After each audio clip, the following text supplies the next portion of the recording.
सगळ्यात मोठा फ्रॉड आहे या देशातला। ज्या माणसाने आतापर्यंत 10 पक्षांतरे केलेली आहे बरं का, ज्या व्यक्तीनं आतापर्यंत 10 पक्षांतर सहज करून पचवली आहे, ढेकर दिली आहे, ती पचवून पक्षांतर त्या विधिमंडळ पक्षाच्या फुटीर गटालाच मान्यता देऊन टाकली, म्हणजे पक्षांतरावर शिक्कामोर्तब करतो। डॉक्टर आंबेडकरांनंतर हेच घटनाकार त्यांना सापडले का? हा डॉक्टर बाबासाहेब आंबेडकरांच्या संविधानाचा अपमान करतात ओम बिर्ला, असं मी सांगतो। ठाकरेच्या मनाला एक निर्णय, म्हणजे त्यांना ही अपेक्षा होती का उद्धव ठाकरेंनी निकाल लिहून द्यायचा आणि राहुल नार्वेकरांनी वाचायचा, असा त्यांचा सूर होता।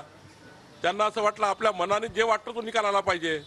पण राहुल नार्वेकरांनी जो निकाल दिला आहे, आमचे अध्यक्ष मोदयांनी जो निकाल दिला आहे, तो निकाल हा विधिमंडळाची परंपरा, आतापर्यंत विधिमंडळाचं कामकाज, विधिमंडळाच्या परंपरा आणि नियमात जे आहेत, सुप्रीम कोर्ट आणि इलेक्शन कमिशनने जे म्हटलं आहे, आतापर्यंतचे दाखले सर्व देऊन त्यांनी निकाल दिला आहे। त्यामुळे त्यांची झालेली निवड योग्यच आहे